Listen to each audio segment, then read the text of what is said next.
Welcome back, you guys, to Inside the Deal. I am sitting here with Emma Fana. She is a design consultant with Golden Fowler Home Furnishings here in Traverse City.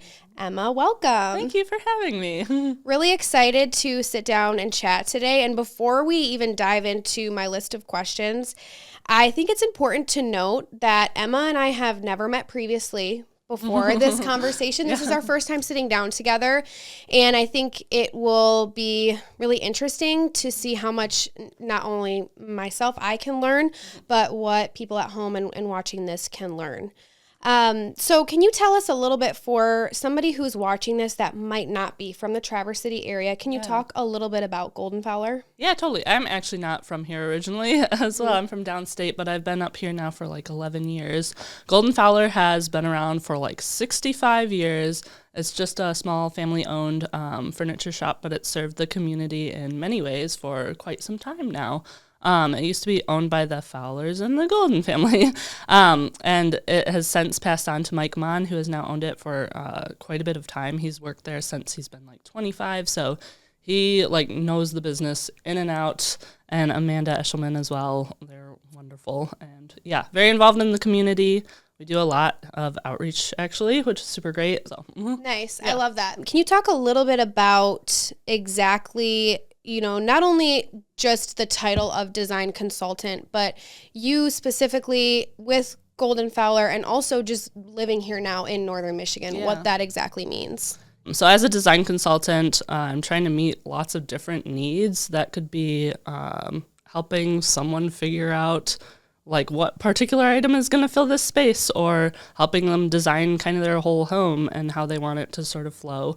And it's interesting too, I guess, because the clientele, like, it's a lot of people who have lived up here forever, people who are coming from different states, and this is maybe like now a second home or whatever, or it's the family like lake house or cottage. So it's cool to meet so many different people and just see how I can help them fill their needs. I don't know. Yeah. That's kind of the base of it, really. Yeah. But, Can you talk about your past experiences before this and maybe your education background that kind of led you to where you are now? Yes, I never really foresaw myself in this field per se. I've always enjoyed like interior design, but I actually studied graphic design at NMC, and then I went on to Ferris and got my business degree.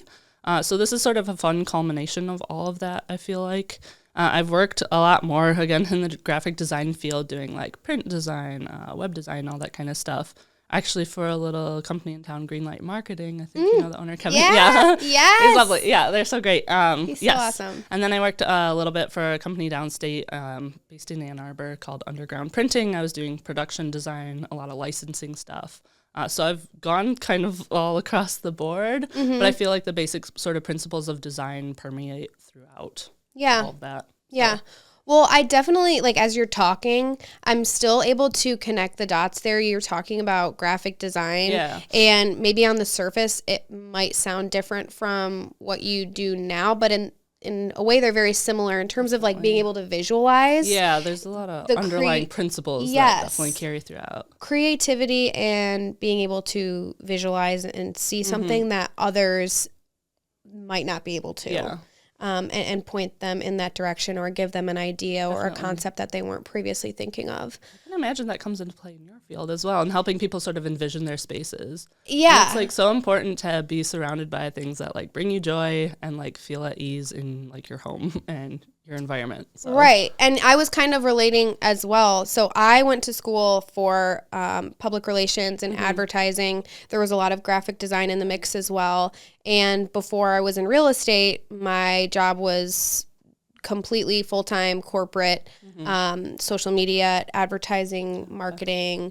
And now doing what I do now, the two work together so well, and the experiences that I've had have been so beneficial to me now, really having a small business, my own business in real estate, and all those lessons and experiences just, in any field make you better at what you do now. So I think it's really cool, your background leading you to now Traverse City as well. Yeah. Super interesting. Which I love. Yeah. So where did you grow up originally? I'm from Lansing originally, but I kind of grew up in Brighton. Okay, yeah. So yeah, spent most of my formative years there, but I came up here straight away to come to college. I have some family up in the area, so I just love the area. I feel like it's such a different sort of pace. And I don't know, it's so beautiful. So I really like the way you put that, change of pace. Yes. I actually just had a group of some of my girlfriends from school. They always like to and constantly want to come back here because it's, like they say, it's a change of pace. Yeah. And I think I've been able to appreciate that in my, I say adult years. I'm 25, but even just the difference from when I was first in college and I was graduating, I was so set on leaving. It just kind of worked out where I ended up getting a good job and not meeting my partner now, and now I don't ever see myself. I don't ever see myself leaving now. Yeah. So can you talk a little bit about your day-to-day and what you do? Is it constantly changing each day? Is there a certain kind of routine that stays? It's totally different every day, and I think that's what I really enjoy. It honestly totally depends on the people that are coming through the door and what they sort of need. So that could vary anywhere from, like, I don't know, some people come in knowing, like, exactly the specific piece that they need or whatever, and then I'm just sort of an index to help them, like, get to that final, like, whatever. And then some people really need someone to sort of walk alongside them and help them figure out, like, what does make sense for my space and what do I want to do. Yeah. I resonate with that so much, and I really feel like we are more similar than I initially had even thought. What do you know? Yeah. Everything that you just said that's exactly what we do in real estate. We're trying to, somebody comes to us, they know exactly what they want, and we are. And your knowledge can come into play or whatever, and you can help just kind of lead them there. Yes. Or they, don't know much and they don't know what they're looking for, and we are the person to help them get there. Definitely. So I think that's so, just the similarities is very interesting. Can you talk about, especially growing up in, the Lansing area, not from Northern Michigan, what were some immediate things you noticed in terms of either clientele or the maybe the trends or the styles immediately that you noticed in your field? Lake life. Very much a thing up here, which is great. I mean, Michigan's so beautiful. I think all the natural elements or whatever that carry across that just sort of inspire people, particularly the lakes, but some of the woods and like hiking trails and all that kind of stuff. That outdoor sort of element kind of following inside is definitely more prevalent up here. It's natural for that to happen here because it's just, it's inevitable. We're completely surrounded. But I had a feeling that you would say that because we did have a previous guest in the design space, and I remember her saying that it's all like the woodsy, and that's what I grew up with in my childhood home, was like the bears and the tree kind of stuff indoors. There's definitely a little less of that, I feel like, but it's still something that's out there for sure. And so there's a market for it. There are people that still want that. Nostalgia. I was like, I think a lot, there are only so many trends that can kind of be made, and all of it sort of comes back around at some point. But a lot of these places too, they're like family homes or whatever that people have come to for like years on end or whatever. And so, you either want to kind of maintain some of that nostalgia or maybe make it completely brand new, or maybe it is somebody's new, like, I don't know, lake house and family home or whatever. Or again, a lot of retirement folks up here, I feel like people are coming and building their forever homes, and they just like love the area and we're drawn here. It's their escape. Totally, their so haven. There's a real mix. But and I love that part of where we live, is that I know, people say it all the time. And when I was younger, like in high school, I would like roll my eyes when people were like, we live where people vacation. Yeah. And it was like, I took it for granted. Took it for granted for sure. And now I appreciate it so much more. I think it's also, we're in that stage of life where it's like, oh, that's a nice porch or whatever. Oh like, my gosh, watching birds. I don't know. Anyway, Yes, absolutely. What do you gravitate towards in a home or style that are you seeing more of it? Can you talk about your own personal style? Totally. My personal style, I feel like, is maybe a little more eclectic. I like a little more like Ooh. modern leaning lines, but I don't know. My husband's from Afghanistan and stuff, so there's some Persian elements and rugs and colors and things. Ooh. Like, I feel like a space or whatever is sort of an extension of yourself in the way that maybe your wardrobe or your hair is and stuff. So it can be a fun way to sort of express yourself and all that. Yeah. I lived in Guatemala for some time too, so having some of Oh those my like sort of world gosh. travel elements is sort of fun. Yeah, I love like that. But honestly, first and foremost, and I don't ever like to impose like my particular style on people because it's so subjective. Everyone wants their own thing. Absolutely. But I try to help people sort of unpack what makes sense. First, from a standpoint, usually of comfort, because like that's what you're going to be using the pieces for. They have to like fit you and be comfortable. Absolutely. Function as well. Again, like lake house, people visiting, pets, whatever, coming in off the boat, all that stuff. So like the materials and stuff have to work and be durable and all that kind of thing. Yeah, and then again, sort of getting to each person's individual style and like happy place, I guess. Because again, I think like your environment, your surroundings really influence like your mood, your productivity, all that kind of stuff, and it's sort of the backdrop for your life. So it has to just make sense for you. I don't know if that answered your question. No, it really did, and I love that you touched on some elements of your own style that you've incorporated from traveling. I really love that. Yeah. Somebody that I has kind of like a more eclectic style. My sister and my brother-in-law, their home is so unique, but when you go into it, you feel their personality. Yes, I think that's really cool when that happens. I really do think that just with the popularity of Pinterest and social media and TikTok, I think more and more we're seeing less and less of unique personality and depth in people's spaces. And sometimes, I always think back to, and I don't know why, I'm not a Kardashian person, but have you ever seen Kim Kardashian's home? Oh, yeah. It's like totally just blank, totally white, nothing, no personality, nothing. And I remember her saying, my life is so crazy. My life is always on the go and kids and whatever. And that's what when I come here, I want it to be. So that kind of makes sense. Yeah. But I just feel like more and more, and I struggle myself, which is one of the things that I had written down. Me and my boyfriend, we moved in together in August. Yeah. And aside from just the cost of, really decorating your space and making it your own, it takes time. Also just the finding our style together. Yeah. My home, everywhere I've lived previously and my own home before this was me and my best friend. And it was very girly and fun and color. And it was me, but it was definitely more feminine. And I feel I have so struggled since him and I'm living together now to have something that's gender neutral and not super girly, but that feels like our personality or my personality. Where you can compromise kind of. Yeah, elements. That's always the fun thing too, is like people definitely usually have their very unique senses of style or whatever. So kind of marrying those can be very fun. I mean, with love, my partner really does not have style. Okay, I think a lot of guys could, no offense, I think a lot of guys could live in like a cardboard box and be totally fine though. No, that is my boyfriend to a T. Like, unless they're like an engineer or a woodworker or whatever, and then they're usually very specific about what they like. He would not mind if there was nothing on the walls. Yeah, he doesn't need need any of that. Which is cool because then he gives me the reins kind of to do whatever, and he's like, you know what, I may have not thought that was important initially, but it's really nice. So. Yeah, but for me, I'm like, what do you think of this here? Yeah. Sure. Or maybe over here. And there's no decision. There's no help because he doesn't.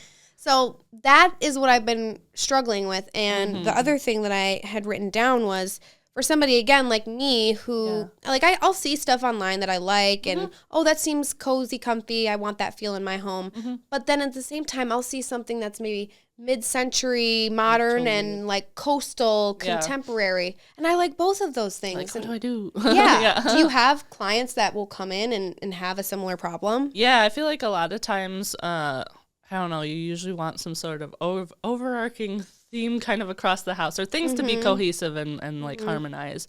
But yeah, sometimes people have very different sort of styles.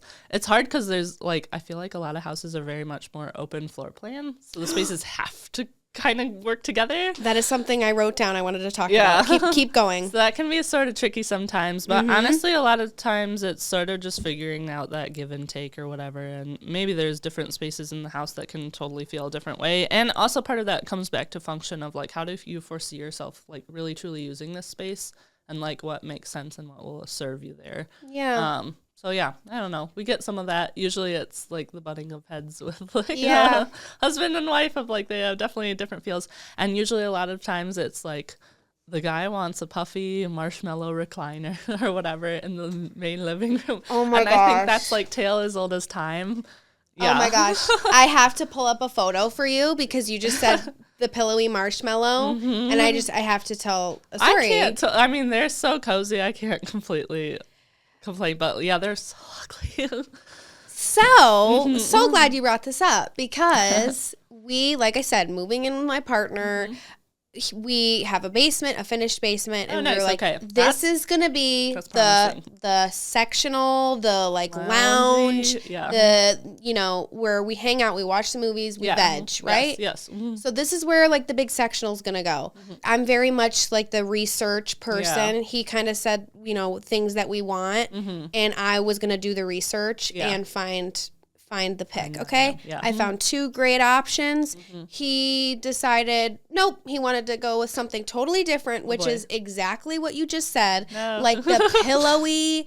Now, Is it in the basement though? It's in the basement. Okay, that's It's in the basement. It is literally like that material where if you rub your hand like back and forth, it like the furry that sort of kind micro suede sort of deal or whatever. My grandma has a sofa very much like that, and I recall as a child like drawing little. Yes. And you know what? We had guests staying with us, like I said, my friends from out of town, and they all were able to sleep on this massive 8-piece sectional, and they loved it. It's comfortable, but I just knew when it came out of the box, I'm like, oh my gosh, this material is like the classic, like, just boy, like, sorry, but it was picked out by a man. But you know what? That's fine. It's comfortable. It's in the basement.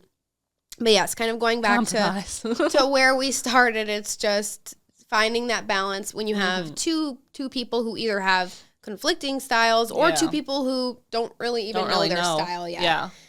It can be really and that's challenging. A little easier, I feel like, when they don't totally know, because then you kind of can work it from some different angles again, more of like the comfort and like some of the function, and you kind of uncover all that together, which is cool. Even just when people are trying to find small pieces in their home, just to fill the space and make it feel more homey, what would be some tips to help guide their buying, their purchases? Yeah, I don't know. Again, it's so subjective, I feel like. And especially for those final sort of finishing touches, like a rug or a piece of art or like a lamp or whatever. I would say definitely bring plants into your space if you can, because it will really liven it up and soften everything. That's a big one. But some of the other pieces, like, they kind of have to speak to you. Obviously, again, there's like certain elements of design. There's like no super hard and fast rules, I guess, but you want things to be like kind of proportionate or whatever. There's usually like the rule of thirds and things that kind of come into play. I don't know. But yeah, for like finishing touches and all that kind of stuff, I would just say like things that really speak to you.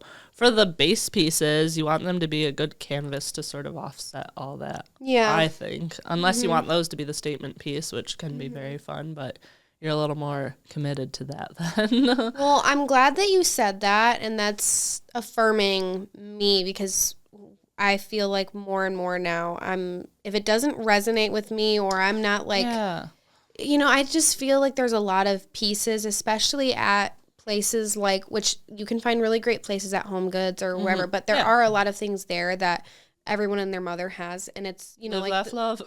Yeah, those, or even just like what are they, the palm feathery kind of things, and like the white like vase, pampas grasses. That's exactly what I'm talking about. And a lot of people, it looks great, and I'm like, oh, I should want that. But I'm like, that's the thing of like, I should. And trends will always change or whatever. But again, at the end of the day, it's like your house and your space. So you should do what you like and makes you comfortable or whatever. Because, there's like the Pinterest boards and the look of everything or whatever. And you feel like you kind of have to get something that's like this or whatever. But you don't really have to do any of that. So, right. Unless it sort of sparks joy. So. Right. Definitely. I wanted to talk kind of leading more into this, I did want to talk more about furniture quality, decor, pieces and actual quality. And, more and more now, like I said, home goods, which there are good finds there. I know that's true in TJ Maxx, but even TikTok shop, I see all the time. It's like, oh, this dresser, this mirror, whatever, off TikTok shop.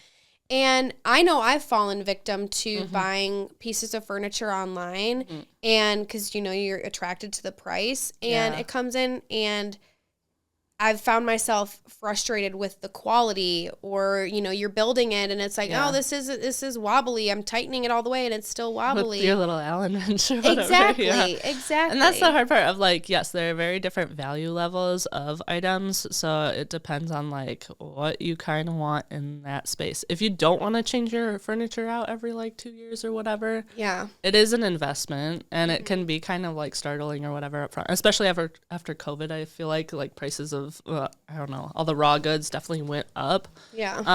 But I think it's like an investment in the same way like your cabinetry or whatever is, or like your countertops. Like these are pieces that hopefully will be in your space for like quite some time. Yes. And so when you think about how long you're using it or whatever over time, like it's an investment, but I think it's worth it. So definitely, I mean, we work with a lot of really great companies. It's all people that we feel like we can stand behind in terms of like their quality and production. And that's the other thing, too, is there's so much stuff that's, like, so mass-produced or whatever. Yeah, exactly. That, like, I don't know. Sometimes you don't totally fully know what you're getting. But most of the companies we carry, apart from Fjords, who's based in Norway, they're all American-made. We have a relationship, like, with the builders, all that stuff. You're getting, really like, solid wood. You know that the materials have been tested for, like, commercial standards, all that kind of stuff. So I don't know. And even with like some of the Amish builders or whatever, they're like hand making this furniture for you. So you know that there's been like some personal care put into the piece, and that it is something that will last. So yes, I really love that, because like you were saying, and I had written down, pieces in my parents' home have been around for 25 years. I mean, there's solid pieces like the china cabinets, which like nobody really even gets that much anymore. But they're these really big pieces that are solid, that have stood up. Nice. Like they've stood the test of time. Yes, and exactly. I think a lot of things are sort of leaning towards like being more disposable or whatever. Like it costs more to fix items sometimes than to just like get a new one or whatever, which is kind of a bummer. So I think it is sort of a mindset like shift to kind of think about pieces like differently, and like more as like, I don't know, something you'll kind of take with you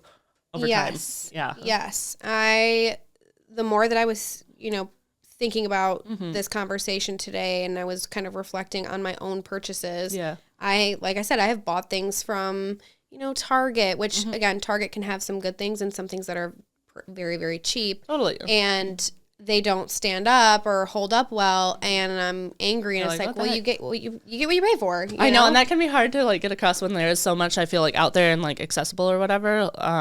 Like you sometimes can't have it all or whatever. And so sort of, I don't know, setting kind of the expectations for like where you're at with things is important, I guess. And the whole idea of, what we're talking about of trends and being trendy, it doesn't help with that, because it leans into that kind of like cycling through. Yes, new and different and constantly changing, which is again why people, I'm sure, have more of a problem paying a higher price, because they can't keep things for as long, which makes me think too of like getting things that are more classic and timeless, and pieces that will really stand the test of time. Clean lines, the sort of transitional pieces or whatever that can morph into whatever you want, and then you can accent however you feel. Yeah, definitely. It's interesting, too, because there's a lot of people who do, like, rentals up here as well, and they don't really want to pay a whole lot up front. But then you think about over time how often you're changing out these pieces or whatever, and it kind of, like, equates to the same. So, I don't know. Yeah, it's interesting. I am one of those people. I have my own rental, and what I will say is that the pieces in my rental, the kitchen table that I have is my grandmother's kitchen table. Oh, nice. That's still, it's got the leaf in it, Yeah. super sturdy. And the pieces of furniture, the couches and stuff that I have in there, they are hand-me-down furniture, but they are built so high quality and well that they still look good. They're still comfortable. So yeah, I'm really glad that we brought that up and we talked about that. Something else that you had mentioned that I had written down was that I have seen some chatter online about the idea of the open floor plan. Yes. And now, I've been in a lot of new builds recently and, I'm in homes all the time. Yeah. And the open floor plan is, especially in new builds, it's everywhere. Yes. And I literally saw something the other day that was like, bring back rooms, bring back having rooms, bring back not having your couch smell like, the garlic whatever pasta that you made 2 nights ago. And it really got me. I really wasn't even thinking about it, but yeah, I was like, that in itself could also be a trend that, the style of homes could change. What do you think about open floor plan versus more rooms? Rooms are good. Open floor plans are fine.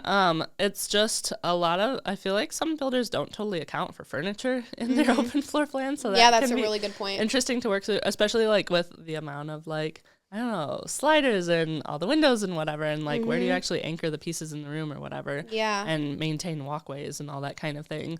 So either fine and workable. I think the open floor plan can be a little trickier to like define your spaces and then again maintain that flow. It's also interesting too because I feel like then there's multiple focal points sort of happening, like maybe you're having a party and there's like people in the kitchen, but it overflows into the living room and you want to watch the game or whatever. So like having pieces that can, I don't know, kind of work for all of those. Breaking up sound too. Definitely, yeah. I mean, that's tricky to do, but definitely some upholstered pieces can help. Yeah. Well, if you can't tell, I'm a very loud person. And some of my friends are also the same. And, this weekend it's like somebody's playing music, somebody's got the TV on, and then everybody's having conversations and we're in the same space. And it's just like, oh my gosh, social battery. And rooms are good for that. Yeah. And also, when I was thinking about this, I was reflecting on some of my favorite homes that I was in or, helped sell last year. And I think 2 of my favorite homes, I was thinking, what do I like about them? And they were older homes that had so much character and it was broken up. The floor plan was broken up in different ways that it felt like there were just, it was more rooms to have, the dining room and the living room. And then there was another kind of seating area. And then you have like a formal, entryway that's broken up. Just some intentionality. Yes. Which can still be created, I feel like, in other types of spaces. But yeah, having like things that really serve a purpose is definitely nice. Yes. And obviously, I'm not here to yuck anyone's yum. You like what you like. You like open floor plan. You don't. You want something that's trendy or you want something that's timeless. It's all, so subjective. Yes, subjective. Do what you want.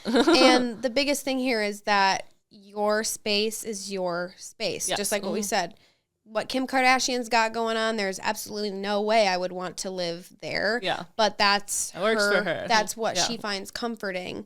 And we're talking about the concept of what home feels like. Totally. So I think helping people kind of embrace that individual feeling of home or whatever is important. Yeah. And what both of us do. So Yes, I love that.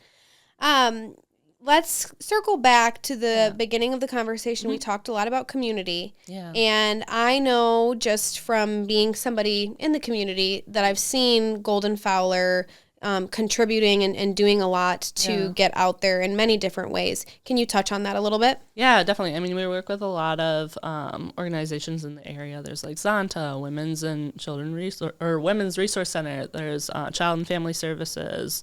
I don't know, the Cherryland Humane Society we really love.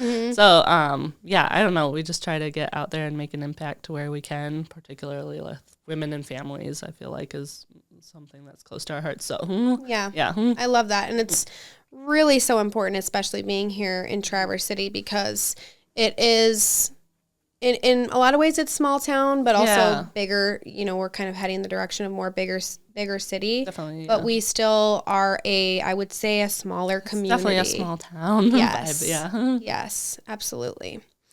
I also I had wrote down a little bit of this or that, if you're interested in, in some of that. Okay. Starting with this first one, more minimalist or maximalist? Ooh, I feel like maximalism is in, sort of. I like minimalism a little bit more, so kind of a mix. I don't know. I really don't know either. Yeah, I would say, definitely more in between, but I think for me, I'm in a pretty smallish space, so the minimalist, and with my child now too. Oh, that's a big one, I'm sure. Yeah, I like to kind of keep things a little easier going. But now that you say that, I think I'd fall more minimalist, and I think I brought this up as well in a previous conversation of when I was growing up, my mom had a lot of knickknacks and different things around the house. Not a huge knickknack person. I like things to serve a purpose or whatever. Yeah. Okay, so the next one, neutrals or bold colors? I like bold colors a little bit. Neutrals are great as a backdrop, but I like a little splash of color in your space just because I think it can really inspire a mood and a vibe. I agree. Modern or vintage? Ooh, I think I like a little mix. I'm drawn to more maybe modern lines, but I like a little vintagey, I don't know. Like our rug is pretty vintage looking, I feel like. I like little vintage elements, but I think I like modern lines for sort of your base pieces. Just when you say lines, for somebody who doesn't really, what is modern lines? Just how your eye is sort of led across the space. Like a lot of more modern lines I feel like would be, they're very straightforward, smooth. Some of the more vintage stuff, you get a lot of more curvature and I don't know. Yeah. Custom pieces or store-bought? Custom. Custom. And again, that's just another sort of way you can one, get a piece that really actually works for you and fits all your needs, but then it can also sort of be an extension of you and an expression or whatever in your space. So it's so fun. Oh, I love it. And the silly thing too is it usually doesn't end up costing that much more. Usually, again, with a lot of builders that we work with, they'll have a ton of base designs that we can go off of. So maybe we're just tweaking a thing here or there. It could seem really scary maybe to do custom sometimes, but honestly, I think it just can work so well. That is what I was going to ask. So I'm glad you brought that up, of people who just automatically think that they can't afford custom. Yeah. That it's not even in their... It's very attainable, actually. Yeah. And when you compare some of the lines that are the more, they're just kind of factory made, they are how they are, whatever. Honestly, there's not usually much of a price difference. And you're just going to be so much more attached to that piece than you would... sentimental. Yes, exactly. Statement lighting or subtle fixtures? I like subtle fixtures, probably. Yeah. You can have a statement piece here and there. I like just nice and calm, I feel like. Part of it will depend on your space a little bit, though. I think, I think a lot of places up here get so much natural light and everything. Maybe you just need a lamp or two or whatever. And they can kind of be neither here nor there. Or they could really draw your eye. I think there are so many other things to look at, though. A lot of times they'll lean more towards something that can kind of just do its job and blend in. It's definitely something that I am noticing more can really change the whole vibe of a space. Definitely go for softer lighting, I would say, for sure. Yeah, that warmer light. Ooh. Yes. Very nice. And then the last question, and again, I think I know the answer to this, function or aesthetic? Function. Yes. It needs to work for you and your lifestyle. So yeah. And you can get both. You can get something that's really fun and nice to look at and whatever, but it has to at least first serve its purpose. And I don't know, in the furniture industry, I think, because that's what it's for. Yeah. I'm sure, again, from an expert in this space, you kind of see maybe things online that you're like, that's not functional. Like, sure, it looks cute in this picture, but that's not realistic. Yeah, and I think you don't totally realize like bad designs until, or I don't know, you don't necessarily realize good design maybe because it is so smooth and easy and whatever, and you can get in and out of all your stuff that you need to. But then when it's a bad design, you can tell when something's just like, it makes it just that much more like a little bit annoying to try to do. I don't know. So I think something that functions well. Again, you know, when I sit down and I talk with somebody, it's not only for people obviously buying or selling a home, but mainly just homeowners, owning a home and creating your own space and making it feel as cheesy as it is, not a house, but a home. Your home, yeah. Yes. Is there anything else that you want to say, whether it's about Golden Fowler or, again, tips or advice for creating a space of your own that we didn't touch on today?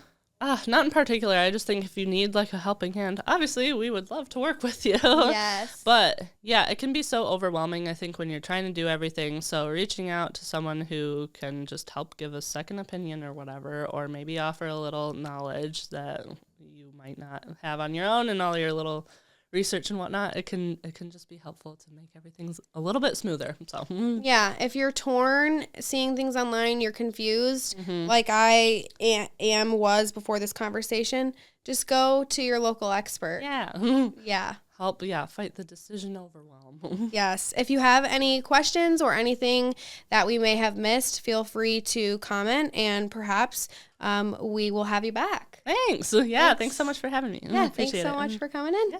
Talk to you guys soon. Yay.